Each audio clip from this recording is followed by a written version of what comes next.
మనోహరాబాద్ మండల కేంద్రంలో జాతీయ రహదారి పక్కన దండుపల్లి గ్రామానికి వచ్చే రోడ్డు వెంబడ వరి ధాన్యాన్ని రోడ్లపై ఆరబోయడంతో రాత్రి సమయంలో ప్రయాణికులు ప్రమాదాలకు గురవుతున్నారు.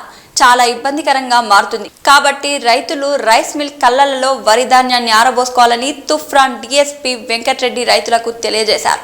ఈ కార్యక్రమంలో PSCS chairman Balakrishna Reddy, CI Rangakrishna, SI Subhash Goud, agriculture AEO Narender రైతులు పాల్గొన్నారు.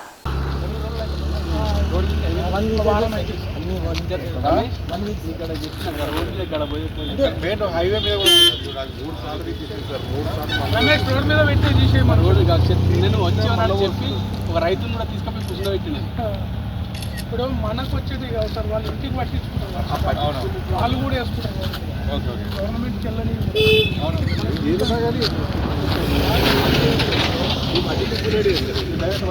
పట్టించుకున్నది కానీ వాళ్ళు పోస్తారు. స్థలం లేకనే సతాకన్నా గవర్నమెంట్ కన్నా అది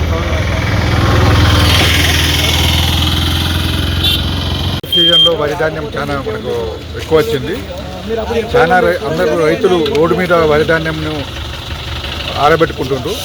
ఆరబెట్టుకునే టైంలో ప్రికాషన్స్ తీసుకొని, మన వెహికల్స్ వస్తున్నాయి కాబట్టి, వెహికల్స్ యాక్సిడెంట్ జరుగుతున్నాయి కాబట్టి అందరూ ప్రికాషన్ తీసుకొని ఆరబెట్టుకొని ఇమీడియట్గా, నేను ఈ పిఎస్సి చైర్మన్ కూడా చెప్పాను, రోడ్డు మీద ఉన్న ధాన్యాన్ని మొదట మన రైస్ మిల్లుకి తరలించి వెకటి చేయమని చెప్పడం జరిగింది. అంటే డివిజన్లకు ఇట్లా అందరికీ తెలియజేశారా సార్? మొత్తం డివిజన్లు ఎక్కడ పోయినా కానీ మేము చెప్తున్నాము. ఇది అన్ని చోట్ల కూడా ఒక వారం రోజులలో మొత్తం ధాన్యం కూడా మొత్తము మిల్లుకి వెళ్ళిపోయే ఏర్పాట్లు చేస్తున్నాం.